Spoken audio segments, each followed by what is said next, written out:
All right. So, yeah, like Ruby and um, Rhonda were saying, there were some good questions that came through. So I just literally copy and pasted those questions here. So what we can do is just go through them. I'll answer them best I can.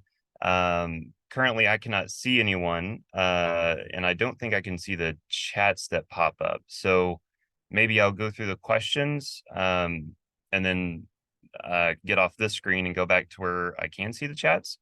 Um, and we'll do it that way. So let's move on.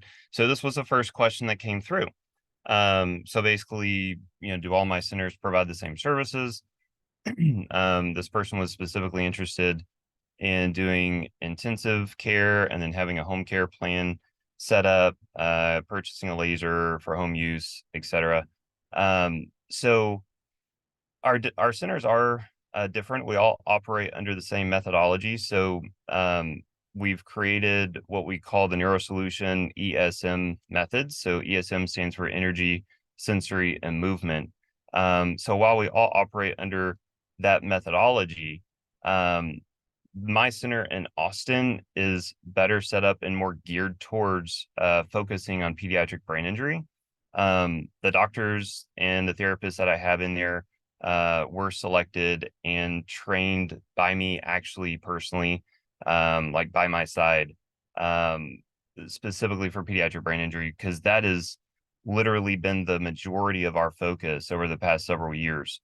Um, I would I would put the confidence and the competence of every doc and therapist in my office up against anyone anywhere when it comes to the most complex neurological cases. And I say that because we see it on a day-to-day basis.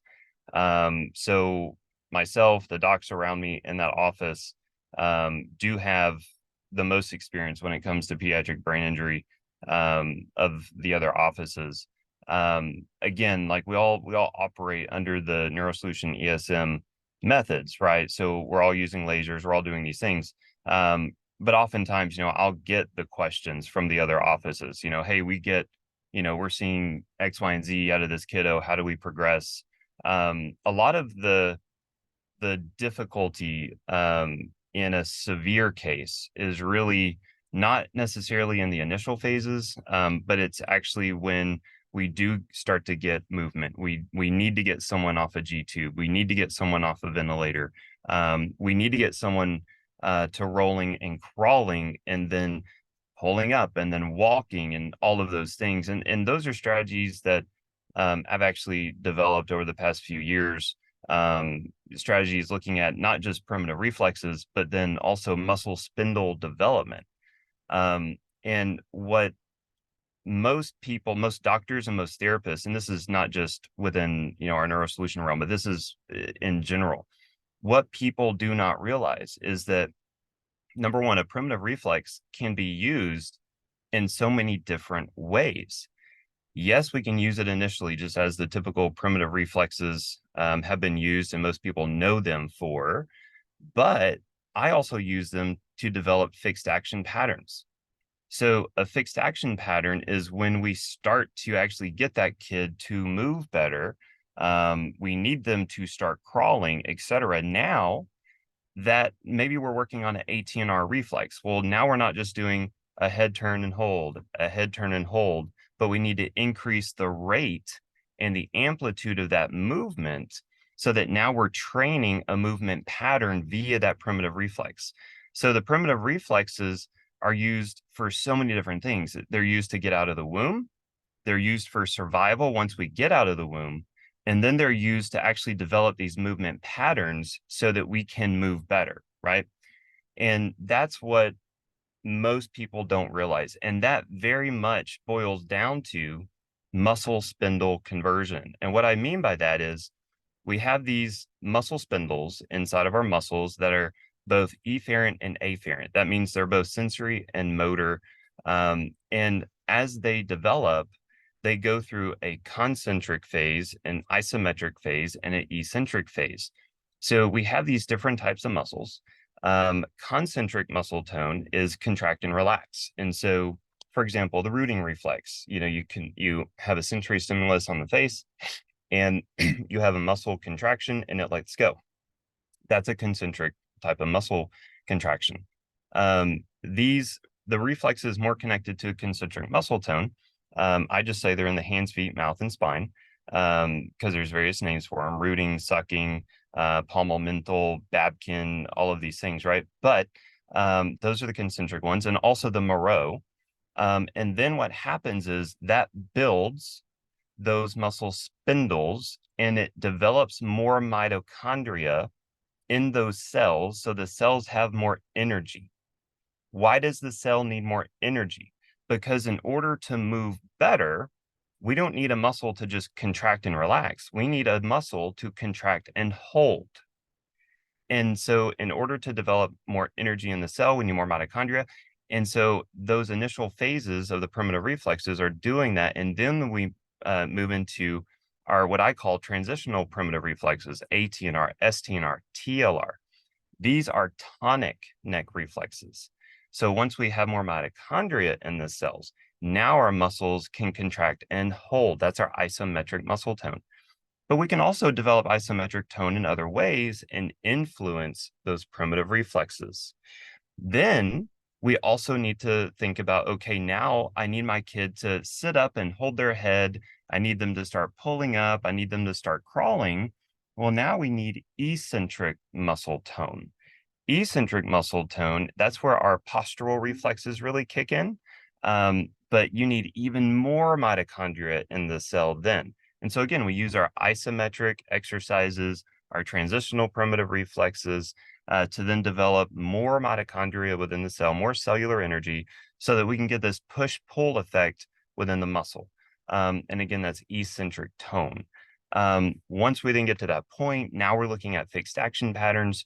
We're building that package of information that shoots down from the midbrain, so that our cortex doesn't have to go, okay, now I'm going to contract my quad, I'm going to contract my hamstring. And so you don't have to consciously think about that. Our midbrain has this, and it's called a fixed action pattern. It just shoots down, but we have to develop that, right? So those are strategies that me and my team in Austin, we've been intimately involved in creating those. And I'm fortunate enough to have people like Kristen Hughes, who's an occupational therapist, who's done all the training in developmental functional neurology with me. And Trevor Montgomery has been a great addition to our team because his background is physical therapy. And so bringing him on really gave me more insight into the physical therapy background and how we include mobility exercises to, again, help with whether it's concentric phase and isometric phase, whatever it is we're doing, right? So I think that, I personally think that our office is better suited just because of the types of practitioners we have and because of the types of cases that we've been able to work through. And we have proprietary methods that we actually have just within our office that we haven't taught anyone yet. We haven't taught anywhere. I haven't taught them in conferences. I haven't taught them to our other doctors. Have not taught them to the doctors I consult with. So there's a lot of proprietary information that we just have not released to the public yet. And it very much depends on the status of the individual when they present to us. We take care through phases. And so that's one thing we all do on a daily basis. The doctors in my office, we literally see patients and then we meet at the end of the day or early the next day. And we literally talk through each case and we go, okay, they made it through this phase very well. Now we're focusing here so that we're all collectively on par with what needs to happen there. So I think what we've created is very special, and I'm highly confident in it, and we continue to see great results. So I hope that answers that question.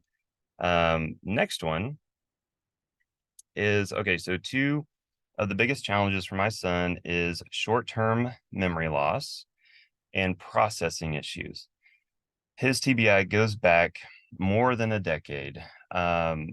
So is there anything we can do? Okay.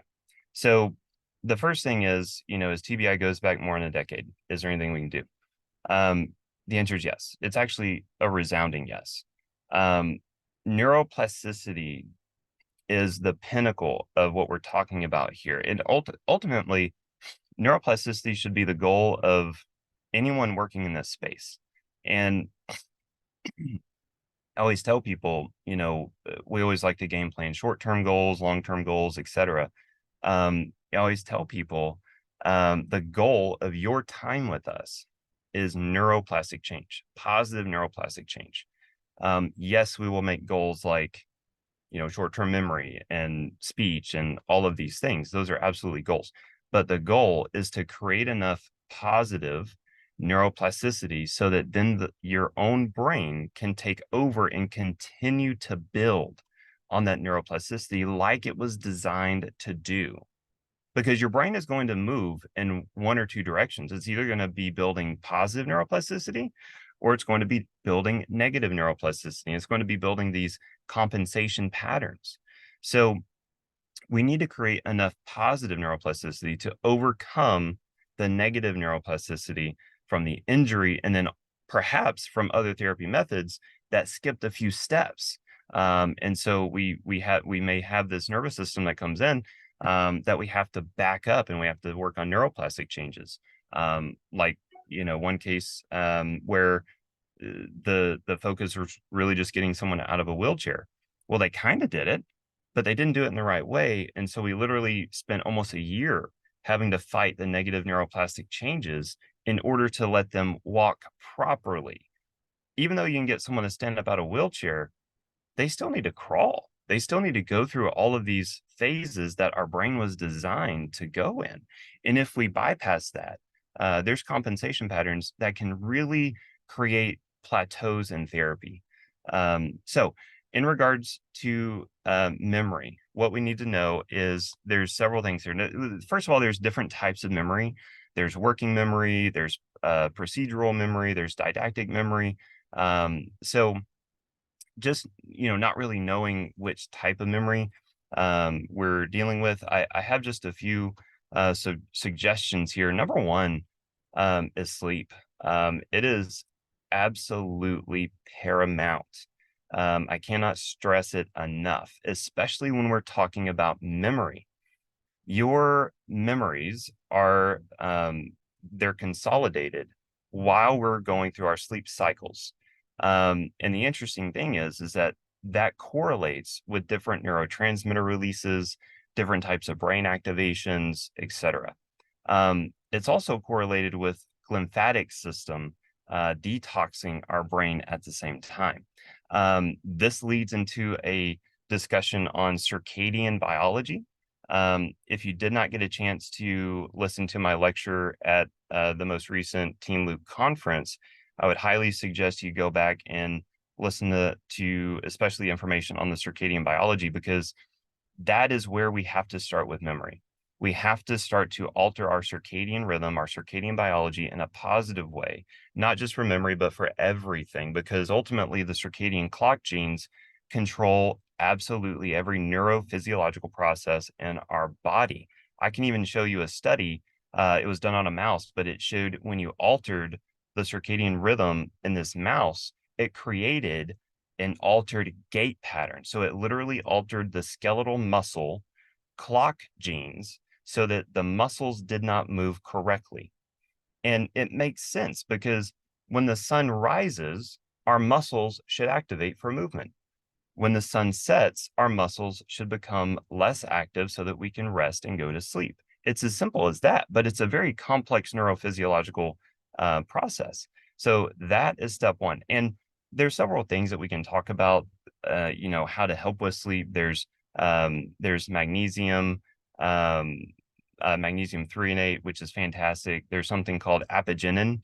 I love apigenin. It is a chamomile tea extract. It's very well tolerated, not very many side effects. Its primary effects in low to moderate dosages is more of like a muscle relaxer. And then as you increase the dose, it has more of a sedative effect. So it helps to really help someone go to sleep, does not seem to alter neurotransmission. The problem with melatonin use is that melatonin is the end product of the serotonin pathways. And this has implications with memory consolidation and with trauma desensitization. If we alter the serotonin pathways too much during sleep, we process the trauma through the day and through our life during our sleep, and it's highly connected to our serotonergic systems. So if we alter that with melatonin use, we can see a higher prevalence of things like PTSD, and just a continuance of having issues from traumatic events in our life. So there's a time and a place for melatonin use. I've used it, especially with neuro autoimmune issues. Like if there's a dopamine receptor autoimmunity or something like this, we can still use it. Melatonin has its use, but I try not to. And I try to lean on these other strategies for sleep. Some other things are high doses of DHA, so like docosahexaenoic acid. This is found in fish oil, but it's a component of fish oil. High doses of DHA will actually help facilitate neuroplasticity. It's been compared to exercise with how it can help generate neurogenesis or new nerve cells. Very vital. So that's a really good thing to do. Movement in general is going to help with memory. And again, it depends on the type of memory involved. Smell and sound, so smell and acoustics. These are both integrated in the temporal lobes. The temporal lobe is very close to the hippocampus, and that's where a lot of our memory consolidation takes place. So using smell with your therapies or just throughout the day, I have people use smell every hour, every 2 hours, just continuing to increase blood flow through the brainstem, but then also into areas like the temporal lobe. And with things like early onset dementia, something that we look for is actually loss of smell. Sometimes that's the first sign that your memory is starting to be challenged. So using smell to bolster those things are very important. And then acoustics, we need to be using music, certain frequencies, using things like the Brainwaves app or Brain Tap or something like this. Incorporating sound into every type of therapy we're doing can also help. And then we have a bottom-up approach, which is basically what I defined earlier. We're going through the proper steps in order to get to those memory networks, because think of the brain like a set of gears, right? And if we have these gears way at the bottom in the brainstem, and these gears are connected all the way up into the higher cortex in the brain, well, we know that, okay, if we're having a memory issue, it's a gear over here, but what if it's not turning because the gears at the lower brainstem area are not connected? So making sure that we take that bottom-up approach, so we clear all the interference, we connect all those gears, and sometimes we work in the brainstem and all these gears start to connect and we start to get better memory, and we didn't even work on the memory networks. But then we also have top-down approaches. And so once we, go through these strategies bottom up, we build the brainstem, the cerebellum, the subcortical networks, and then we get into the neocortex, and we're seeing that, hey, we can really have a benefit here if we do things like neurofeedback. We do neurofeedback, even on kids, even on brain injury. We can do it with acoustics. We can do it with visual. So that is a strategy that we take as well. But it needs to be done at the right time, and we need to make sure that we use the right stimulus, and we don't fatigue a person too fast. So we're always watching, how they're hitting their marks on that. So if we set them to start at like a 25% reward, and they're doing great, they're bumping along, they're getting up to 50%, and all of a sudden, we're watching and they start to drop down to 45%, 40%, we call it, there's a fatigue level there. So making sure that that's all done properly. So that's just a few things that can be done for memory. There's a few chats here. Let me see if I can go to it. Okay. Okay, cool. So that was just okay. So someone asked about chamomile. So there's an extract from chamomile. It's called apigenin. Let me see if I can spell it. Apigenin. I'm not the best speller. I may have misspelled it. In fact, I'm pretty sure I misspelled it. So apigenin, but it is an extract of chamomile. That's a supplement. So you can, get that from, like in Austin, we get it from People's Pharmacy. And my wife is showing me how to spell it. It's APIGENIN. So I'll see if I can. Anyway, so APIGENIN. So that's how you actually spell it. There you go. Thank you. So yeah, it's an extracted chamomile. Awesome. Okay. So our normal 8.5-year-old daughter suffered a brain bleed on the operating table for a VP shunt revision. Prior to surgery, she did everything her peers could do. She transferred to a different hospital on 10/18 to receive better care. She's not talked since her surgery. She'll go to rehab services to relearn it. Everything. Is there anything else we can do for her? Okay, so this is a great question. And honestly, this is the question that I get so often or similar. This is the reason that I wrote the book I wrote. It's going through final editing, adding graphics and all that kind of stuff right now. I did have to change publishers because of some snags that happened with my publisher in Austin. They actually went under and we had to change. That's why it's not out yet. But the thing that most physicians, all hospitals, no one understands is the energy crisis that happens with any type of brain injury. I'm talking mild, moderate, severe, brain bleed, stroke, AVM, anoxic brain injury, you name it. There is what's called an energy crisis. This is in the research. This is in the literature. The way I explain this is like this. When it freezes here in Texas, everyone freaks out and they go inside and they turn on their heaters and they start taxing the energy grid. When that happens, we start having rolling blackouts. That is the energy crisis in the brain. Our brain is very metabolically active. It consumes, I'm pulling this off the top of my head, it consumes something like 20% of the calories we consume, right? But our brain is only 2% of our body weight. So very metabolically active.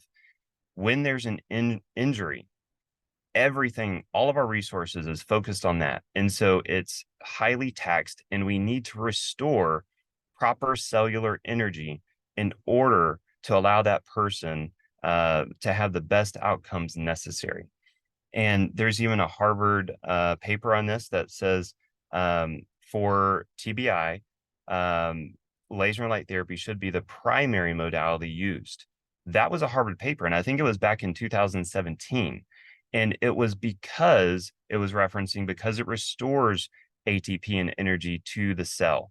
And remember, when we use light therapy, laser therapy, whatever you want to call it, what it does is it allows the cells to do what they're supposed to do better. So if it needs to heal, it'll heal better. If it needs to produce a neurotransmitter, it'll do that better. And it's very regulatory. It regulates blood flow. It regulates inflammation. So it's not going to push someone in a direction that can be deleterious per se. Now, obviously, there's parameters that we stay within. The lasers that we use and that I'm developing, we actually have a certain type of beam that's been created, a proprietary beam that allows us to have a higher power laser, but it still has a low dose deliverance. So it allows us to saturate an area better, but still be extremely safe. And not even other laser manufacturers understand that, quite frankly. And so that's where the benefit, like these lasers were literally created for these scenarios. And, like I said, I'm developing something even more exciting that's going to even have a higher power, but even a lower safety rating. So it's going to even be more safe. So that's so important. I was talking with Dr. Hartz yesterday, and he was talking about there's a study right now that is going on. I think it's going on in Minnesota in relation to using HBOT for the acute brain injury scenarios. And that obviously we know it's a good thing, but when it publishes, hopefully it's going to change the landscape of how acute brain injury is handled, at least by the incorporation of hyperbaric oxygen. It's still, what is it doing? It's addressing the energy crisis. That's the purpose. I mean, we can talk about the biological mechanisms, we can talk about all those things. but there's so many similarities between laser therapy, light therapy, and oxygen therapy. You see a lot of the same things. There's epigenetic influences with using the laser and light therapy. Again, because our clock genes, all the things that our neurophysiology is set to respond to are so intimately connected with light. And so I like to use that. Um, so that would be the first thing, is to address the energy crisis. And the good thing is, she was talking, so she has those networks there, right? It's not like she was not talking or trying to develop that. So now that leads into a discussion of cellular senescence, right? And so we can see these cells in injury states basically go dormant. And that's, referred to as cellular senescence. And that is a strategy that our bodies use to protect itself. So it will take a cell or a group of cells that are highly inflamed and they're not getting better. And our body will basically say, turn off until you figure things out, turn off. So those cells are not dead, but they're not alive really. They're just zombie cells. They're just sitting there and they're waiting for the stimulus to properly tell them what to do, right? And again, that's why I love light therapy, because it addresses cellular senescence on many levels. And then in my, lecture with Team Luke, I talked about the use of peptides and stuff like this and other things that can be done to address that. But that's another thing to understand, is that don't think that these abilities are just lost. And especially if we can start addressing them soon enough, you'll see that they can come back. And we see them come back quite often. The other thing is just, again, a discussion around that developmental functional neurology evaluation to see, is this more of a cortical issue? Is it more cerebellar? Where was the injury? What are the networks specifically that we need to localize and treat? And that's where we excel, right? Because we hear the term global brain damage way too often. So being able to really localize and target these issues, because speech is not just a right brain, left brain thing. It's the brainstem, it's the cerebellum. The right hemisphere has implications. The left hemisphere has implications. And then ultimately the prefrontal cortex, is mixed and really coordinates everything. So just being able to localize that is very important. We do have some additional questions in the chat. I'm not sure if you wanted to quickly answer those before you move on. One was the magnesium supplements that you mentioned, and what fish oil do you suggest? Gotcha. Okay, so the magnesium that I personally like, it's called OptiMag Neuro. It's by Zymogen. We do carry it in our office. So, if you're interested, you could reach out that way. But magnesium threonate is going to have a better uptake into the brain. And so that's typically the one that we want to use. Again, the OptiMag Neuro is a good combination, but it's heavy in magnesium threonate. The fish oil. So the one that's heavy in DHA is a product called Brain E DHA. I prefer the one called Phyto DHA because it's algae based, and then your kid doesn't smell like a fish. But then you also have less concerns about your immune system attacking foreign proteins from the fish and that kind of thing. It's a little bit better tolerated. So that those two products are by Apex Energetics. Again, something that we do carry in the office. And then the question, what kind of laser would you recommend to have at home? I'm a NeuroSolution laser guy. I founded that company. My answer is biased. But we have the one that most people use at home. The one that I recommend is the LZ30Z with the NeuroSolution package. The NeuroSolution package is our customized settings, the things that I've developed over the years. And then also you get access to things like our private Facebook group and our training materials and stuff like that. So again, that laser is the one that has that proprietary beam, so that you can have a higher power, but a very safe dose. All right. And I'm going to make sure I'm still in my because I've had to move my computer a little bit. Okay, you can still see me. Good. Okay. All right. So, Dr. Crawford, I would like to learn more on how to use the laser for certain issues like helping with walking, posture, improve core strength, and help with speech, and be more calm. Okay.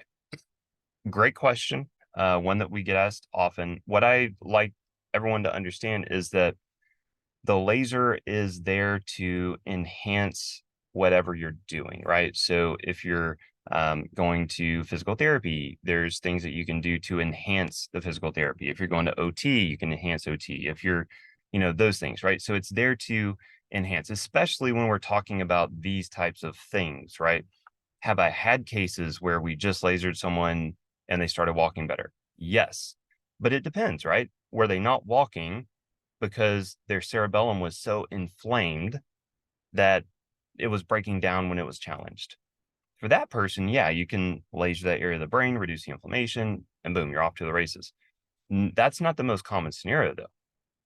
In most scenarios, we have to build these networks, we have to build integrity in these networks. And so we need to be stimulating a network and then using the laser over that specified area of the brain or body while we're doing the stimulation or afterwards. And that's my IP actually. That's I call it the Crawford theory of co-activation. So we can actually be more specific and targeted when we're working with the brain if we increase the metabolism of these networks and then we apply the laser, because the laser, our cells will have a greater affinity for that laser if they're more metabolically active. So if we're having a symptom, like we're not walking well, it's because those networks have a lower metabolism, not integrated, they're not firing correctly. So we need to increase metabolism in those networks. So if we just shine a laser over them, yes, you'll have good benefits. Yes, you'll have more cellular energy and so on, but the networks around them may actually be influenced more, right? So we need to stimulate those networks first. So again, this is not a protocol approach per se of just put the laser here and you're going to see improvement in walking and posture and so on. This is a strategy where you need to work on the networks that need help and then apply the laser appropriately. And I have worked with families, actually, this is very common, where they come in, they work with us, they end up getting a laser at home, and they end up wanting me or one of my doctors to talk to their therapists and help them to incorporate this laser therapy in their PT or in their OT routine or whatever it is. I actually talked with an occupational therapist out of South Africa just yesterday, because it was a patient that we had seen. They got great results. And the OT was like, I need to know how to incorporate these amazing tools that they came back with. And so we just had a discussion about, okay, what are you doing? What are you trying to target? And then I gave her some strategies on how and where to use a laser to make their therapy more appropriate or more effective. So I hope that answers the question. Again, nothing I do really is just protocol based. I mean, we have protocols, but ultimately we're looking at a patient, we're doing what they need to do and using the laser to enhance the results that we're getting.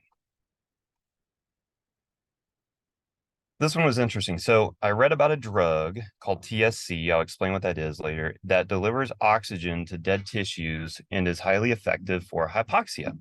Why isn't that offered to our drowning kids even years later? Well, to answer that last question there, it's sad, but you heard me reference hyperbaric oxygen earlier.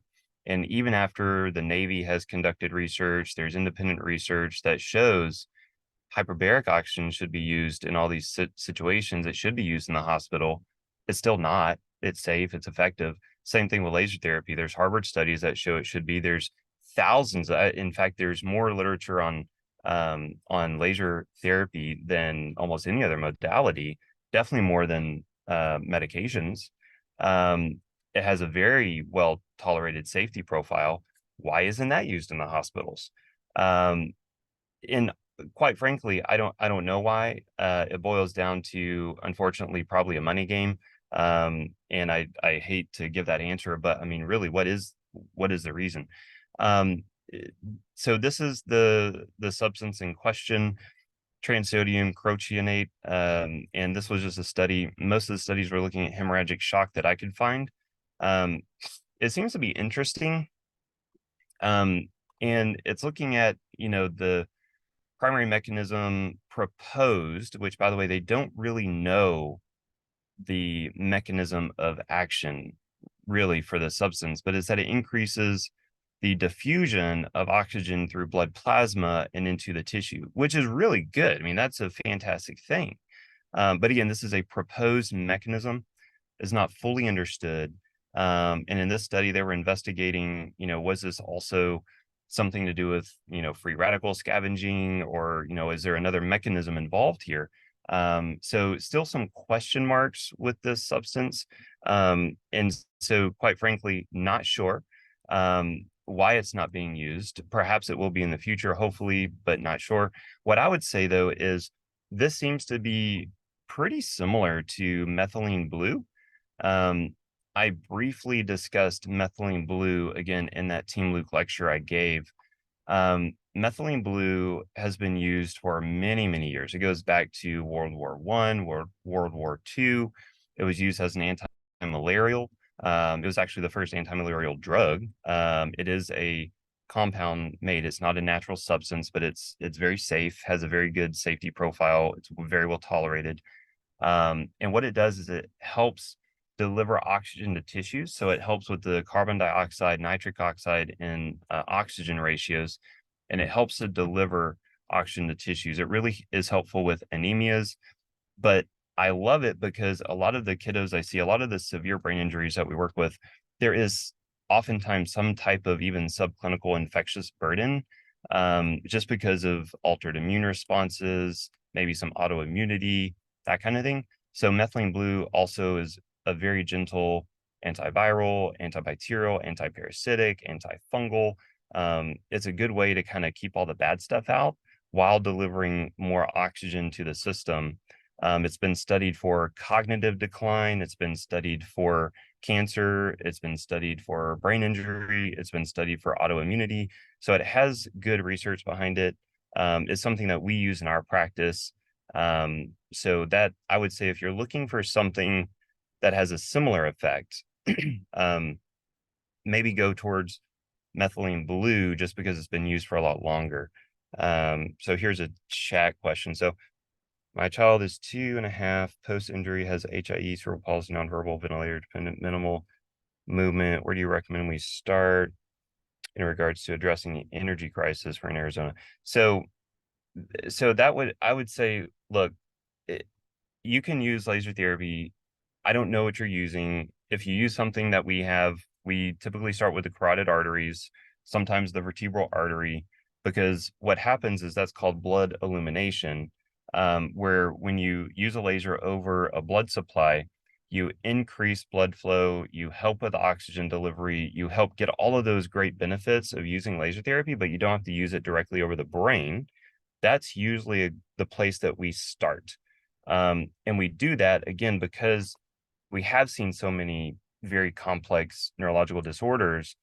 And sometimes if you go just straight to the brain, and especially if we're not working, closely with that person, there's so many variables at play. There's so many question marks that we don't have answered. So that's a safe place to start that we've seen, is using the blood flow. So carotid arteries, vertebral arteries, lasering over those areas. But that's also something where I always prefer, if someone wants to get a laser and start working on this at home, I always prefer to do an intake with that person because I want to know what's going on. I want to know the best strategy. I want to be able to actually create that plan.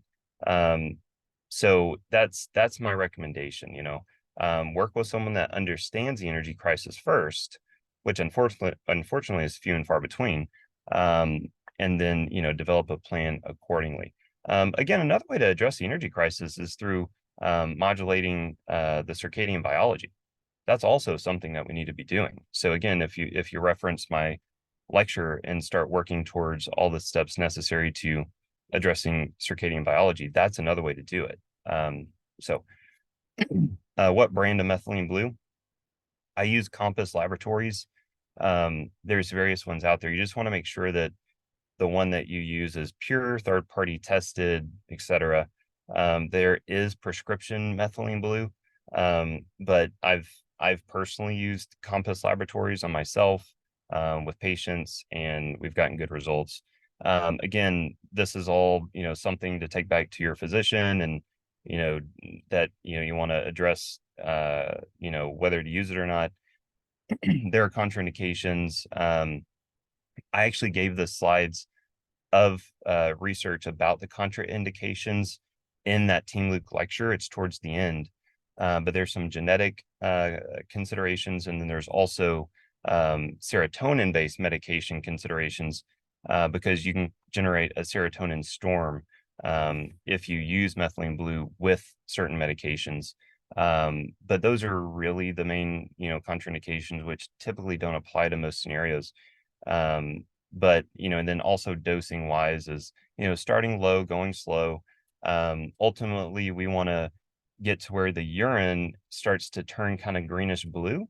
And we don't want to exceed, like for an adult, I tell them not to exceed 20 drops of the Compass Laboratories solution. And if we don't have blue urine at that point, we just continue with that dose until we do.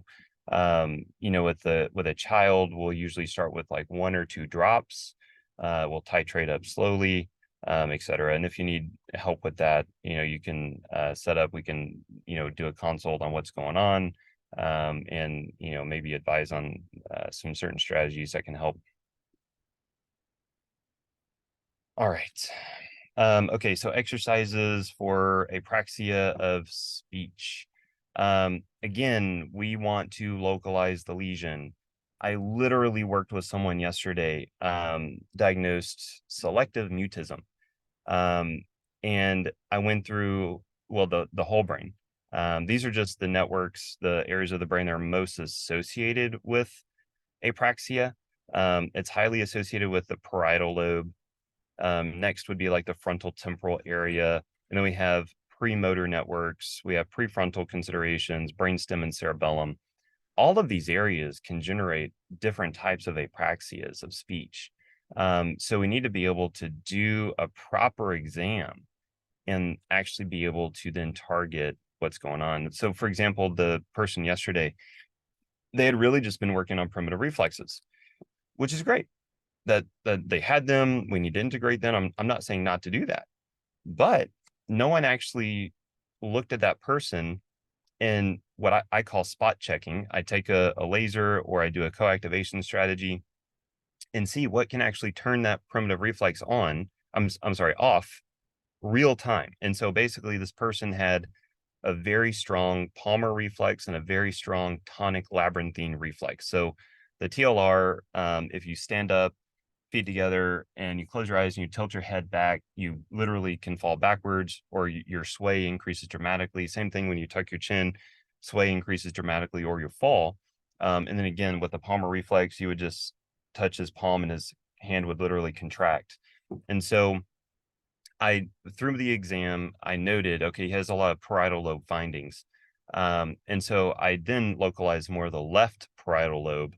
And so I just had him count backwards from 100 while I lasered the part of the parietal lobe that is associated with that. And we did it for, I think, 1.5 minutes. And then I retested those reflexes. They were literally gone. And that, now I'm not saying that we integrated them. I'm saying we strengthened the network that, think again, let's go back to the gears. We connected the gears that were out of sync, right? That were allowing for that primitive reflex to still be intact. I did not integrate them, but for that moment, we strengthened that network and the reflex was gone because the brain said, hey, I'm good now. Now we need to continue to do strategies towards that to build neuroplasticity. But I was able to show that person, hey, we still need to be doing these primitive reflexes. That's fine. But we also need to really get to this because this is like the major issue here. And what I've seen is we can spend all the time we want to there, but if that in the primitive reflexes, but if this parietal lobe is really where the problem is, we need to focus there. And ultimately we can then see a turn off the primitive reflexes. So with apraxia of speech, again, localizing the lesion and finding the area that really is producing those symptoms. So it can be any of these networks, maybe even not one of these networks. It can be a different one. And then we have, networks on the right, networks on the left that can present differently. So that's a big discussion around localizing the lesion. Let's see. Oh, I guess that was it. Okay, so let me go there. I think that was it. Let me make sure that was my last slide. Yeah, that was my last slide. Cool. All right. So those were the questions there. I hope that helps. Hope that was enjoyable. Does anyone have any follow-up questions or anything else to ask or address?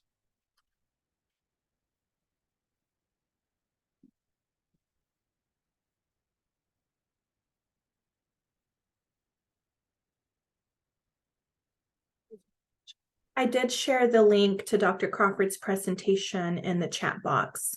But if anyone has any questions or needs me to resend that link, my email is ruby, R-U-B-Y, @teamlookhopeforminds.org, and I'll add that to the chat as well. That way you can reach out.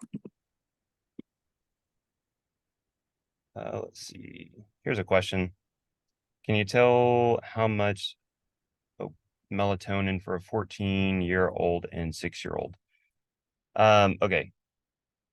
So I'm hesitant to give dosages without understanding what's going on, especially around those ages. If we exceed a supraphysiological dose, we can delay puberty. There is research on that. That was a mouse study, but it did show that you can delay puberty if you exceed melatonin dosages.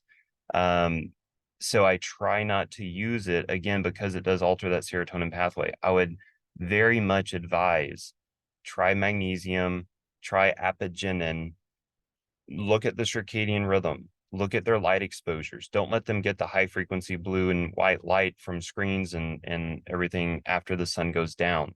And the other strategies that I talked about in the Team Loop conference. So please try those strategies first. I would lean more on melatonin if we were to do a test and see if there was some type of neurological autoimmunity that would then precipitate the potential need for melatonin. Again, the most common one would be a dopamine receptor autoimmunity that I've seen melatonin be used for. So that's my answer on that. Please try to not use it. And even high doses of CBD, can help as well. So that's something to look at as well. Thoughts on the peptide ban? All right. Yes. So the FDA came out with a statement that said, I'll break it down like this. The FDA released a statement that I wouldn't say they're banning it. They're saying they need more human clinical trials on it. If you look at the verbiage they used, they literally are saying, we haven't really seen this cause problems, but we need more human clinical trials. That's ultimately what they're saying. There's still compounding pharmacies that I'm getting products from. So some pharmacies are really just kind of seeing what happens. There are research labs, and my legal stance on this has to be that I don't promote the use from research labs. Peptide Sciences is one of the largest provider of peptides in the world. Now, again, I would not advise to just go in there and order peptides and use them at will, because they are very, very effective on the receptors that they're designed to stimulate. So you need to be working with someone that understands these biological pathways, when to use certain peptides and when not to use certain peptides. So I would say if you're curious on using them, please reach out to someone that knows how to use them. Like I said, currently I'm still able to get certain products from compounding pharmacies. So we will see how this continues to evolve. So that's my statement there. 7-month-old baby girl, severe HAE at birth. She regained all her functions back, but still needs, I can't see that. Still needs NG tube because she's aspirating when feeding. Anything? Yes. So anytime we're dealing with NG or G tube or aspirations or anything like that, we're looking at the vagal system. We're needing to increase tone in those pharyngeal arch muscles, facial tone. So we need to be doing all of those primitive reflexes and facial stimulus. So all the reflexes on the face, the mouth, the hands, the spine, those are all connected with feeding and with speech. And we also need to be stimulating the tongue. So we like to use the stem pod because it's a pulsed radio frequency device that increases mitochondrial genesis. So it increases mitochondria in the cell. It does actually rehab nerves. So that's why we use the stem pod.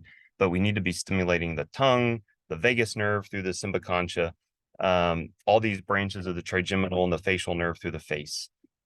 We have been extremely effective with getting kiddos off of G tubes and NG tube scenarios, even ventilators, by doing those strategies. Is Dr. Bohr in Arizona comparable to what I do?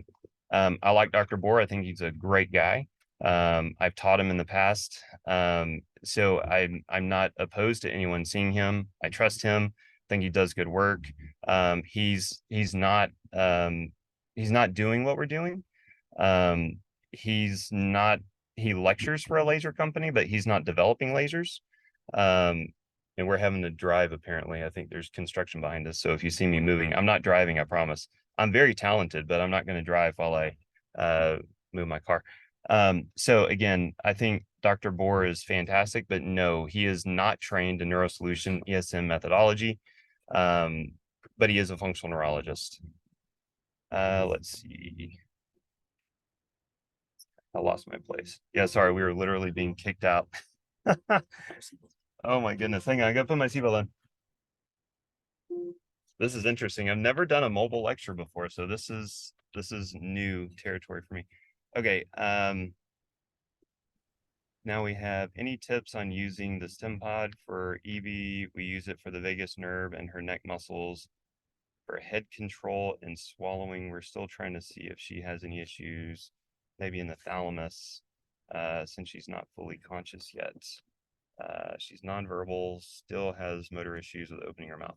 Yeah, so there's a lot of things to dissect there, Irene. And so basically, look, you described a lot of things, very much related to just understanding that neurodevelopmental trajectory and muscle spindle development, because you mentioned head and neck control, swallowing, all these things, right? So we need to pay attention to where are you in the development of those spindles and the integration of those reflexes.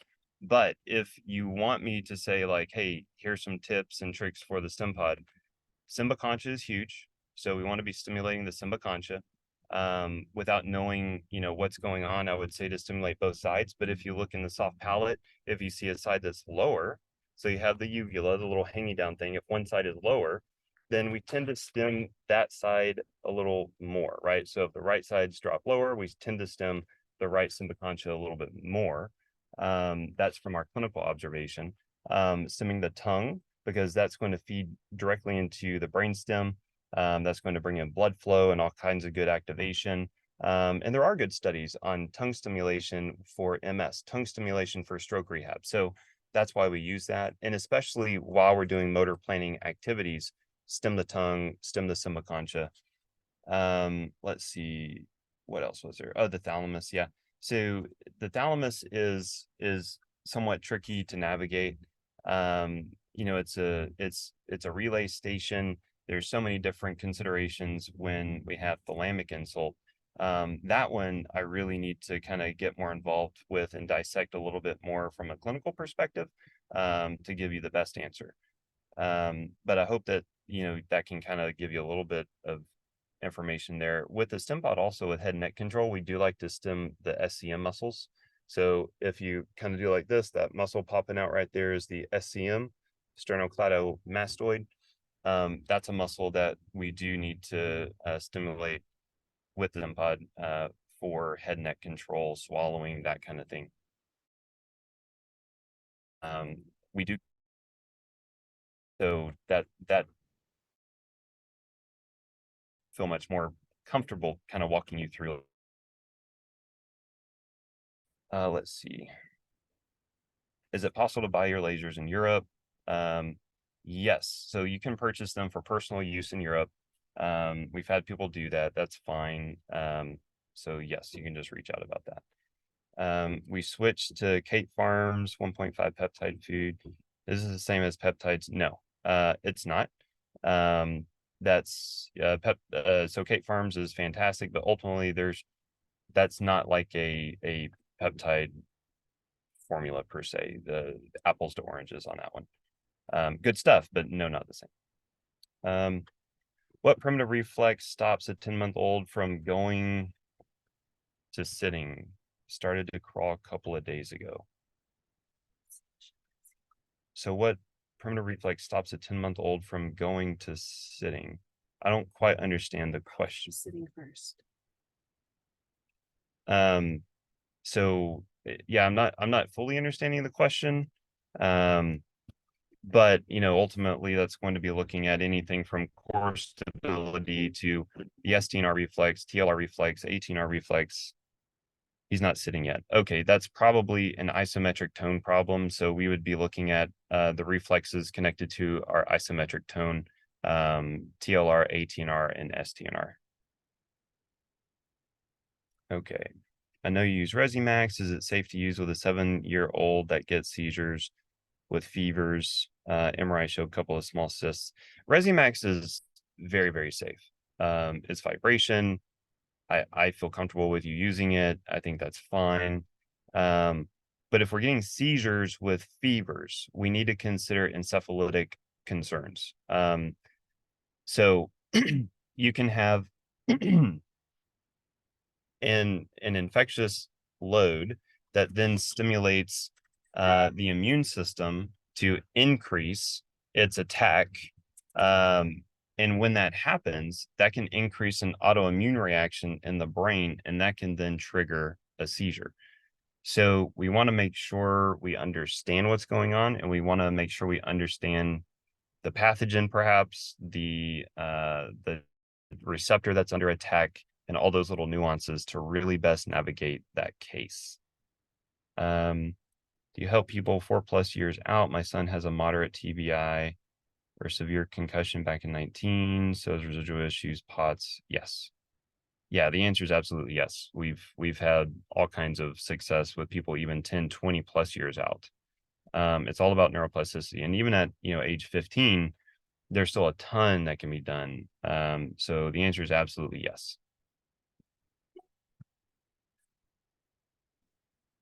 Cool. There you go. That was my mobile lecture driving down the road. Do we work with the eyes? Yes, we can work with the eyes. Our scope of practice is not vision. But whether it's an eye movement concern, something like nystagmus or something like that, that's very much in our wheelhouse. We've helped people with CVI, cortical vision impairment, just by working on rehabbing the brain. So cortical vision impairment can be anything from the retina, the optic nerve, to the ventral stream, the dorsal stream, the occipital lobe, etc. And what we've noticed is just by going through our methods and working on integrating the brain and focusing on these weaknesses, people's vision improves. So that's definitely something that we have seen. Our scope is not vision, but we definitely work with eye movements. That is in our scope. But we've noticed that vision does improve with our care. So where can you find more about doing, working with us? So I've got a couple of websites. So I'll put this one up here now. neurosolutionatx.com. So that's my practice website. So neurosolutionatx.com. I do have a personal brand website that we have some really cool innovative technology launching, and that's going to be more of like where to see the latest and greatest. So I have Dr. Brandon Crawford.com. So that's my personal brand website, but you can go to my clinic website and there's a way to contact and all that kind of stuff there.